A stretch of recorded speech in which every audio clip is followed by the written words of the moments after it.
everybody, we are back. Welcome to season 3, episode 5 of More Than a Title. I'm your host, as usual, Jarrett Thomas.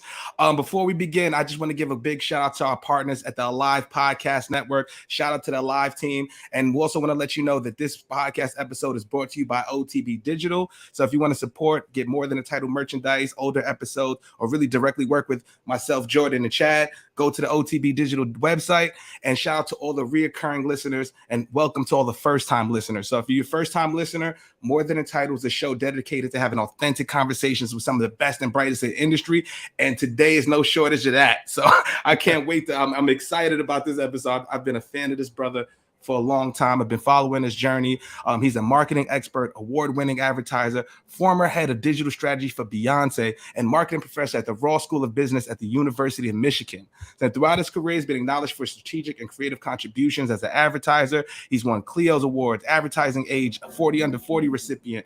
He launched notable campaigns such as the Cliff Paul for State Farm, Made in America Music Festival for Budweiser, and the Hello Brooklyn campaign for the Brooklyn Nets. He's also always, also is somebody who's more than title, claims to be somebody that's a square peg in a round hole, which we all are. Growing up as a black kid in Detroit, swam competitively, studied engineering, spent his summers at band camp, and loved the Monkees just as much as he loved Tribe Called Quest. He's a father, a husband, marketer, teacher, and much more. So I'm so honored to have this brother on. Let's introduce and give a warm welcome to Dr. Marcus Collins. How are you, brother? I'm well, fam. Thanks so much for having me. There we go. There you go. We gotta get you, baby, man. It's an honor, King. That's what's up. Yo, I'm definitely stoked to be a part of this, man. You got crazy roster that's been here. I gotta get counted among the dope ones, so I'm glad to be here. Oh man, thank you, my brother. It's a pleasure, man. Like I said, man, I've been following your journey for quite some time, and this is what the show is about, man. It's about hearing from people like yourself who've had incredible journeys, man. Because I feel like there's more lessons in that than the usual tips and tricks and all that other stuff that usual webinars and stuff do, brother. So let's get into it. I know we're crunched on time, brother, but I would love to start at the beginning, man. You're from the D, from the shout out to the 313. Yes, sir. Yes, sir. Yes, sir. Yes, sir. So tell us about your upbringing, kind of, how you led into your marketing career. Man, it was a long and windy road, but I started off in Detroit, born and raised. Went to public schools my entire life, and I grew up in the 90s. Well, I came to age in the 90s. Those days, if you did well in math and science and you were black, you were going to be an engineer. So that's what I was. Yep. So I went to school for engineering at University of Michigan. Didn't really love it.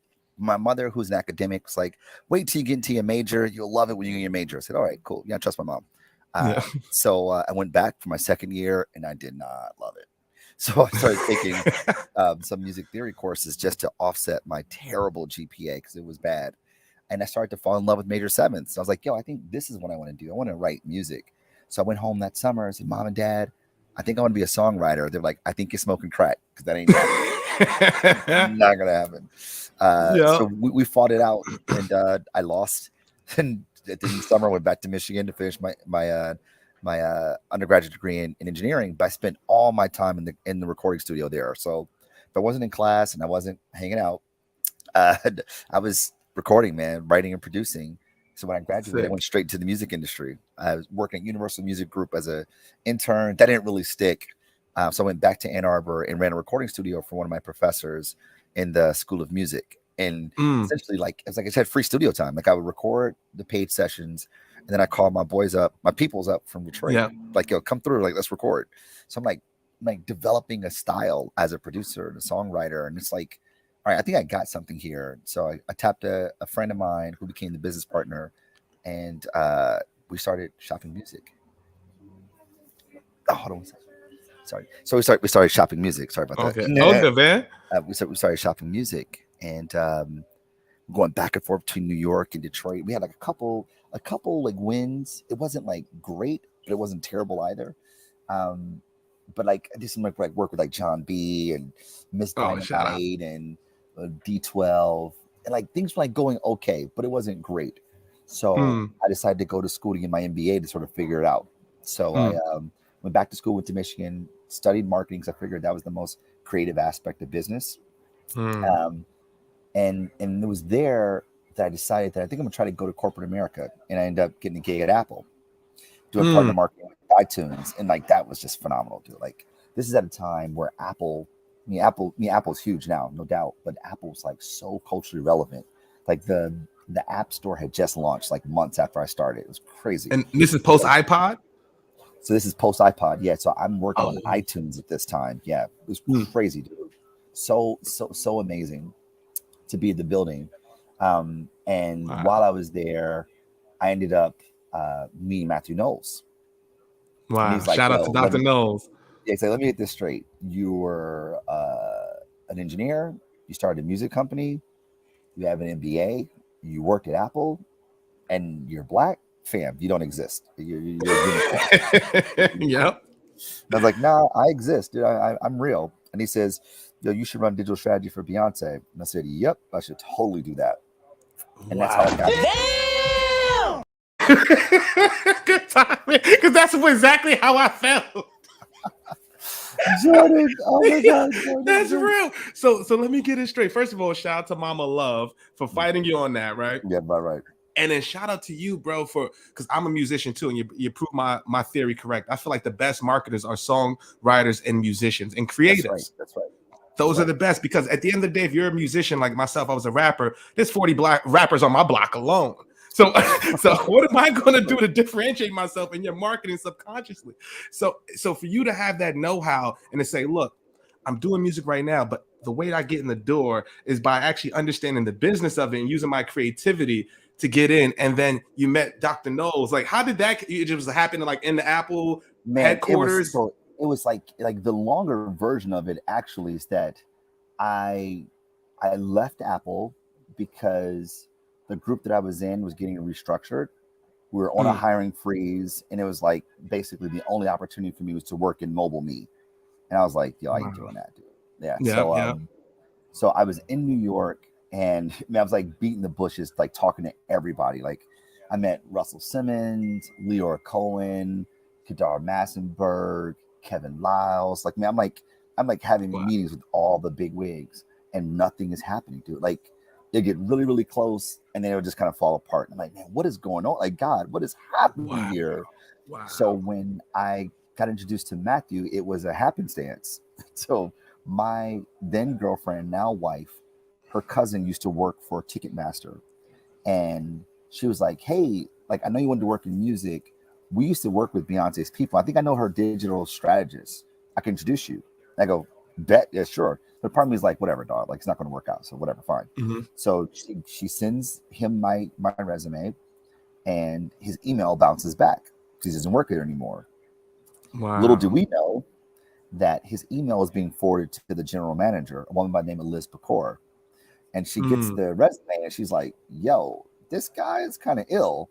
So she calls me up and says they want to interview me. So I come in, I do the interview, and they end up telling Matthew, like, yo, we met this guy. He's engineer, started a music company, MBA student, MBA graduate, worked at Apple, and he's black. Matthew was like, no way. I don't believe it. He's like, no, dog. No.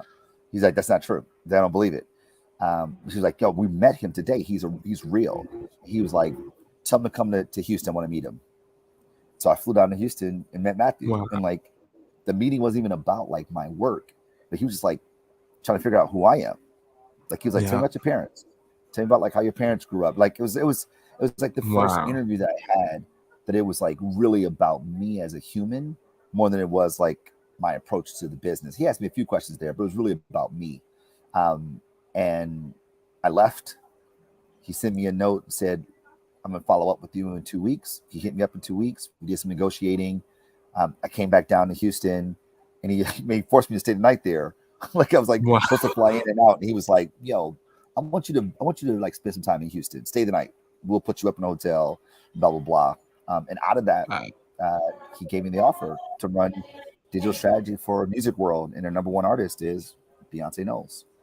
Wow, bro. Oh, man. First of all, man, shout out to you, brother. That's amazing. First of all, your tenacity, right?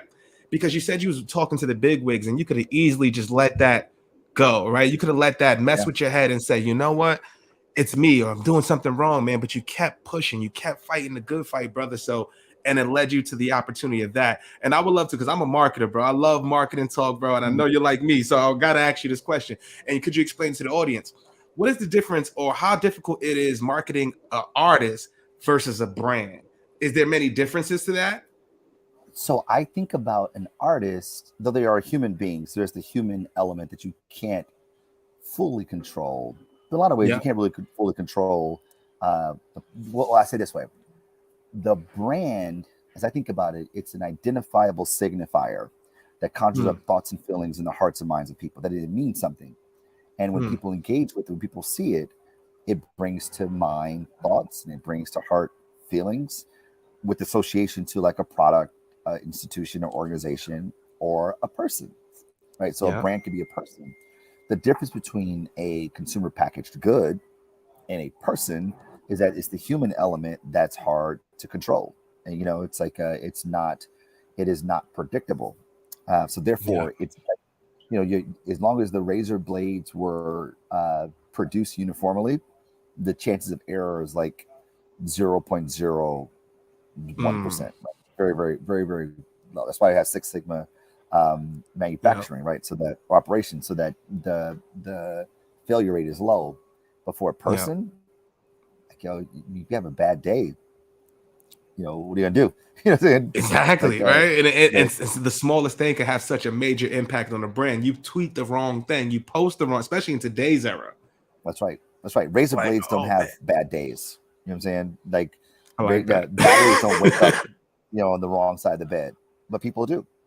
But while you have the negative consequences of, just the human error or the human capability of error, you also have something that a battery can never do, is be human.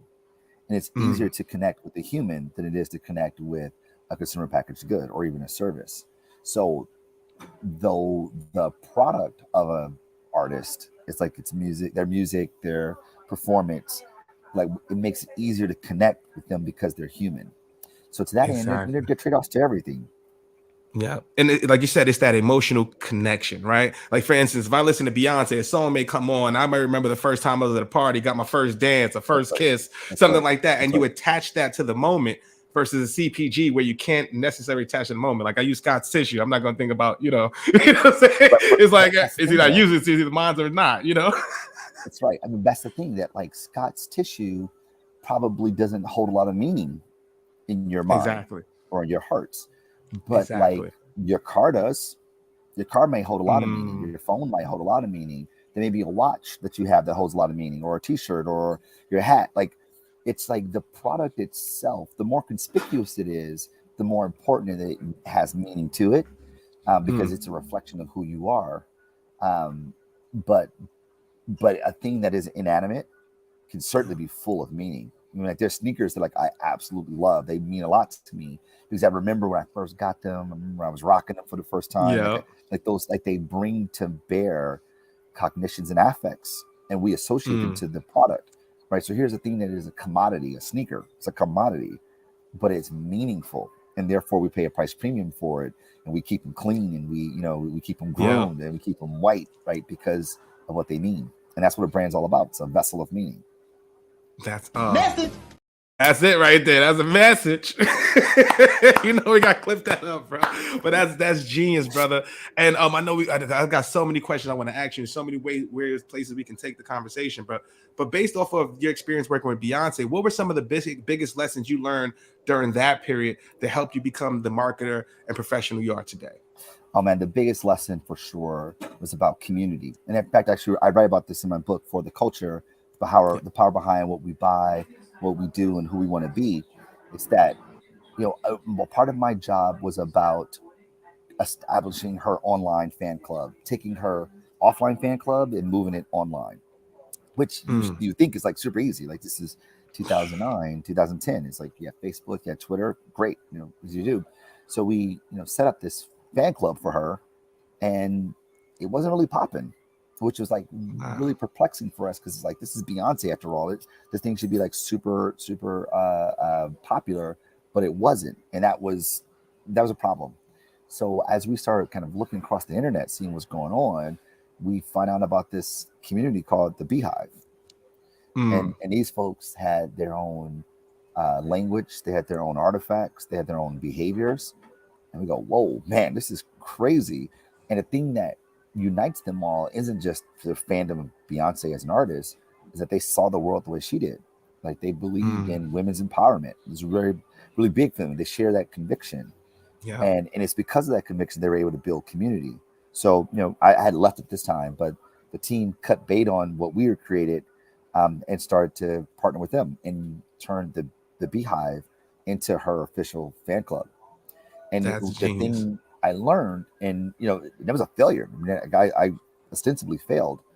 But what I learned is that you don't create community, you facilitate community. That people unite because they see the world similarly.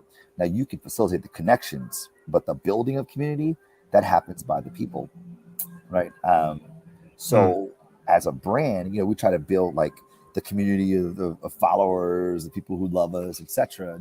It says to me that as a brand, like I don't go out trying to create the McDonald's fan club or the Nike fan club or whatever. Like I don't do those things. I'm saying this arbitrarily, but for whatever brand I'm working on, it's not about building the community. It's about facilitating the community, finding people who see the world the way you do, and enabling them to connect with people like themselves.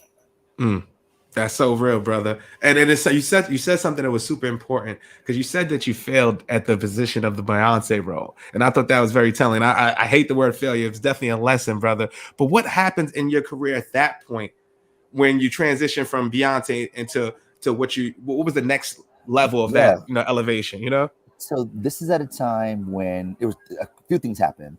The first is that I really started to doubt myself. And it wasn't like imposter syndrome. It wasn't that. But I just realized that almost everything I was doing was super successful. Sans the fan club thing. But like, every time we did something, like we launched Heat, her perfume, crushed. We launched Why Don't You Love Me, her directorial debut, crushed. I mean, like everything we're doing, Live at the Win, killed it. She had her ABC special before Thanksgiving Day, killed it. It just, she won 8 Grammys that year, killed it. And like, I feel like everything I was doing, my contribution to it was just winning. And I really asked myself, is this because of me or because of her? Like, am I good at my job, or am I just like, That's rocking real. with the dopest thing there is? And I go, I don't know the answer to that. And that was kind of bugging me, because I want to be honest with myself on whether I'm good or not. So that was bugging me a little bit. And then I thought, well, if I were to leave, like, where would I go next? Like, do I stay in music? So if I stay in music, where do you go after Beyonce? Everything just felt like a step down. I was like, for I don't want sure. to do that either. And then there was rumblings in the hall that she might be leaving and like going to manage herself. And I was like, oh, she leaves, I'm out of here, dude. I'm just like, I love Matthew. Like, Matthew was really good to me, but like, I was like, I just don't know. I was like, I think that if this is it, then I probably am gonna bounce. And I was like, well, what would I do then? What would I do next? And I thought, like, well, I still want to be affiliated with music somehow. At least that's what I'm gravitating towards. But then I thought, like, well, who does music better than record labels or even artists? I was like, well, Apple. So I was already there on iTunes. I was like, what? Advertisers do a really good job of breaking artists. And this is at a time where Apple was doing like their iTunes commercial, iPod commercials. They had like Matt and Kim and Feist, and Mountain Dew just did their Green Label record label, Green Label Sounds record label. And I was like, like, what if I did advertising? That could be kind of cool. And I just felt like I could touch more people that way. I was like, let me give this a shot. So I ended up going to a pure play social media agency. So they only did social, called Big Fuel. And this is in 2011. And at that point, man, I'm like learning social, like it's like boot camp for social. And then like learning so much, and it's really, really great from like the learning perspective, like just like learning. And then I met Steve Stout. And this is interesting. This is the truth, like straight up, no chaser. I had just resigned from Music World, and I got an email from Stout. So I resigned from Music World to go to this agency called Big Fuel. The next day, I get an email from Steve Stout's office saying, Steve Stout wants to meet you. And I go, why? Why? What's up? Seriously, I was like, I don't know Stout. I know of Stout, but I don't know him personally. You def don't know me. So like I was like kind of like, what's going on here? And like I mean, I just felt kind of suspicious of the whole thing because I know how close he is to Jay-Z, and like I'm leaving the company that represented Jay-Z's wife. Like I don't know, man. In my mind, I'm just kind of concocting all these crazy stories. I'm like, I don't know, man, this seems shady. And I was like, I literally rolled back like, wow, it's great to hear from Steve. You know, what would he want to talk about? Like, why does he want to meet me? And he said, well, you know, Stout's thinking about starting a digital and social media practice, this agency, Translation. Yep. And I go, that's dope. However, I literally just signed an offer letter to go to another agency, to go to an agency called Big Fuel. And I don't want to do anything shady. So like maybe we find ways to work later on. So basically I didn't take the meeting. I was like, nah. I was like, I didn't want to do anything that seemed at all sort of not above board. So I didn't take the meeting. And I was like, you know, maybe I was like, I'd love to just meet Stout at some point, you know, but like right now I'm kind of straight. So and I didn't look back. I didn't even look back. I was like, that's it, you know. So a couple of months later, I get a note from Steve's office again. And they say, hey, we're working on a pitch and we need some like social thinking. And we're wondering if like Big Fuel want to partner with us on this pitch. I think it was for Wrigley's. And I was like, bet it's the best of both worlds. Like I can meet Stout. I can, you know, don't do anything shady. I'm still in my agency. It's all good. So we go, me and the head of new business, we go to meet Stout, sort of talk to him about what Big Fuel does. He is famously 45 minutes late because of Steve Stout. He gets there and we're like walking through our thing. And he's like, I don't know if you've like ever seen videos of him or met him, but like he can seem like he is disengaged, but he is dialed in. So the whole time we're presenting, he looks disengaged. I'm like, oh man, like what are we doing here, you know? And he's like, okay, well, like, you know, we have this we got this pitch coming up, and like I'm gonna have so and so connect with you to get you in the meeting, just talk about the social stuff, and we'll make sure like they know that you're not Translation, this is a partnership. And we like, bet, cool. So we're about to leave. He's like, I'm like, this is perfect. And I'm about to walk out of his office, and Stout goes, hey, Marcus, why don't you walk downstairs with me? And I go, sweet, what's up? Like, I'm like, I mean, none the wiser. I'm like, dude, thanks so much, man, for taking the meeting. This is super cool. I think it's great working together. And he was like, why didn't you take the meeting? And I was like, what? He was like, yeah, when I hit you up a couple months ago, why didn't you take the meeting? And I was like, I didn't want to be shady, dude. Like, he was like, yo, you always take the meeting. Always take the meeting. And I was like, my bad, you know, my bad. And he's like, yeah, like, he's like, I wanted you to run social here. I want, like, we don't have, so I wanted you to build that here. And I was like, oh man, I'm really flattered. I was like, you know, maybe down the road. And he was like, yeah, whatever. That pitch never happened, which I realized that was just him staging a way for us to connect, because Stout is brilliant this way. But he stayed in touch with me. Like every couple months, man, I get an email. How's it going? A text message. How's it going? How's the gig? How's whatever? And then he hit me with one, man. He hit me like on the right day too, because I was like not feeling like I'm at the right place anymore. Yeah. He hit me up, was like, how's it going, man? Do you feel like you're utilizing all of your talents? And I was like, nope. $1 million question. Let's get a drink. And I was like, yep. And yada, yada, yada. A month later, I'm running social at Translation. Wow. And you know what? Yeah. Me and you might have crossed paths to a Translation, because I used to work at Con. I was one of their first American employees. So I used to come to the office to help with the Con pitches. Yeah. So we might have crossed paths. So that is so insane, man. But I've been to the office. The office is insane. That story is incredible, bro. And so you're working with Translation. For those who don't know, Translation like worked with the NBA. They work with big brands. Like they are huge. And like Stout using his influence in the industry to connect the dots and do really influential brand work is just incredible. So that's like a creme de la creme of Black-owned agency. So for those who don't know, that's the creme de la creme, brother. So, and I'm curious, I asked this to, I know we're coming up on time. I got two last questions, bro. One being, I asked this to Paxton Baker. He's the chairman of the Washington Nationals. And you have a similar story where you met, Paxton is the man. Shout out to my bro, Sir Paxton. So I asked him, great dude, man. And I asked him a question, man. I was like, yo, you're rocking with Harry Belafonte. You're rocking it. I see you at All-Star Weekend, bro. How do you maintain those relationships over the years? And I would love to know that for you as well, man, because I'm kind of just dabbling in that space where I've got a lot of relationships, but how do you maintain those for years, 10, 15, 20? What advice would you give to someone like myself? For me, like, I never thought about quote unquote networking, and I really thought about like I want something a meaningful relationship. So there's people that I'll Yeah. meet and like, oh man, like it's it's very cordial and it's like all love. But there's some people I'm like, yo, I want you a part of my life forever. Like we're gonna do this Yeah. for the long run. And like there's just some people that you meet, man, like you connect with them. At least for me, I can't speak for anybody else. Yeah. There's some people that I meet when I'm like, yo, I just feel like when I'm around you, I feel like a better version of myself.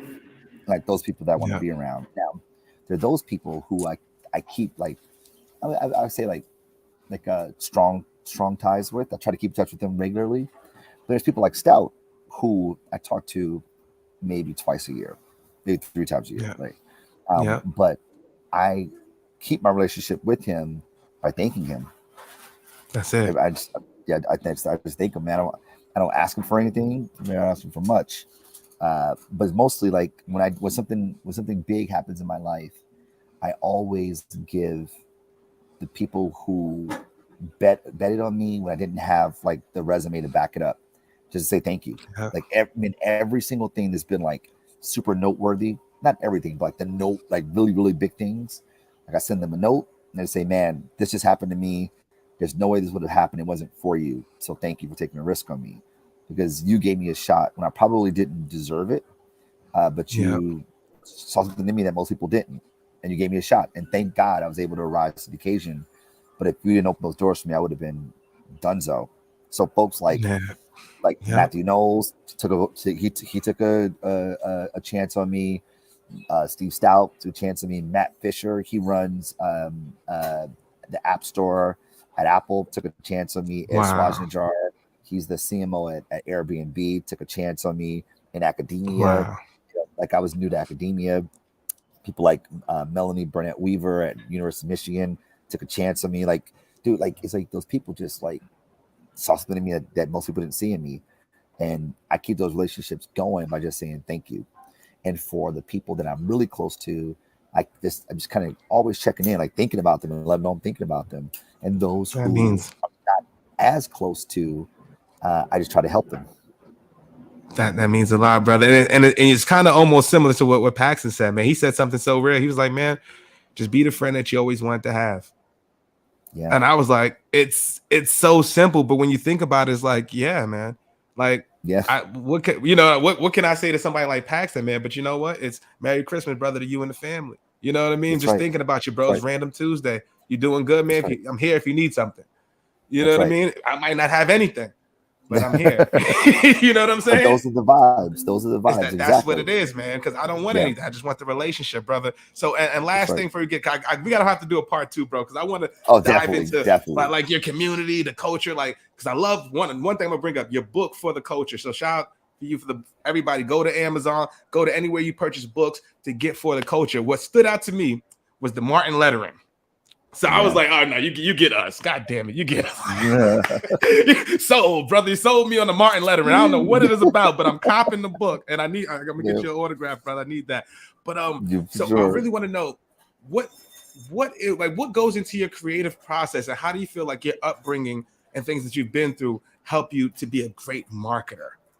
Oh man, it's interesting. I approach my creative process in marketing like I did as a songwriter and like I did solving problems as an engineer. So like the engineer in me, which is crazy because like though I suffered through the engineering process, it is very much the foundation of how I think. I'm always looking for the system. Like what are the physics of a thing? Because if you understand the physics of something, the underlying physics of a thing, then you can identify the mechanisms that make it work. And then you can actually manipulate those mechanisms. So I'm always thinking about what's the underlying physics of what I'm observing. And for marketing, it's the underlying physics of humanity. Like why do people do what they do? What are the governing operating systems of humanity, which of course is culture.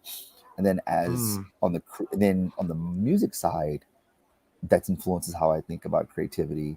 Man, I look for anything. just as a musician, man, it might be like a patch. Like I hear a kick drum that's like, boom, boom, boom, boom. Like, oh, that's killer. That's it. Boom, boom, boom. Like I hear that kick, that's crazy, right? And it just be like the boom, like, oh, I love that bottom, boom. Like, yo, let me find a good snare to go with that. And like the smallest things, a chord change could be like, yo, that's a killer chord change. You start building from it. I think it's the same thing with marketing, the creative part of marketing. I'm looking for like, what's the one thing that just gets me going? Like, that's super interesting. Let's see if we can build on that. Oh man, I love that, brother. I love that, man. I know you got to catch the flight, brother. I just want to say, man, in front of everybody and all the audience, man, this is why I love the show. And this is why I want to create this. I don't care if I monetize this shit. I don't care if it's 3 people in here. I know there's a lot of people watch. I appreciate you. I love y'all. But like, this is what it's about, brother, because like coming in the industry when I was 22 years old, braids down my back, didn't know how to dress. I'm coming out of Catholic school, baggy pants and Pradas. I felt like, you know what I'm saying? I didn't have anybody to reach out and be like, yo, young brother, this is what you do. Young brother, you can be hip hop. Young brother, you can be yourself. And then when I started seeing success is when I started to be myself, man. So I want to reach out to the 21-year-old brothers and let them know that they can be that. For me, seeing somebody like you, man, seeing the Paxtons, Ken Gibbs, Walter Gears, Lola Backery, like you guys inspired me so much, brother. And I love what you're doing on LinkedIn. I love your inspiration. I'm inspired by you, brother. And I'm just rooting for you, man. I'm glad to call you a friend now, King. Appreciate you, fam. Absolutely. Yo, part 2, because we got to get into the academic side of things. So we'll schedule part 2. Please do, brother. And I want to get to the Cliff Paul, your creativity, all that good stuff, man. Yes, so I appreciate you, brother. Thank you for everybody tuned in. We're going to do a part 2. Y'all trust me. You heard it from the man. And that's my guy, man. We're going to link up soon, man. We're definitely in NYC. I got you. We'll go get some dinner or something, brother. But thank you. Thank you for everybody for tuning in for another episode of More Than Entitled. We'll see you guys next week. Peace. Wait, where my boy Jordan? Where we at? No, let me where we at with it. Hold on. Here we go. Here we go. About me, seen it all, heard it all. Oh, what you know about me? I done it all. Just one.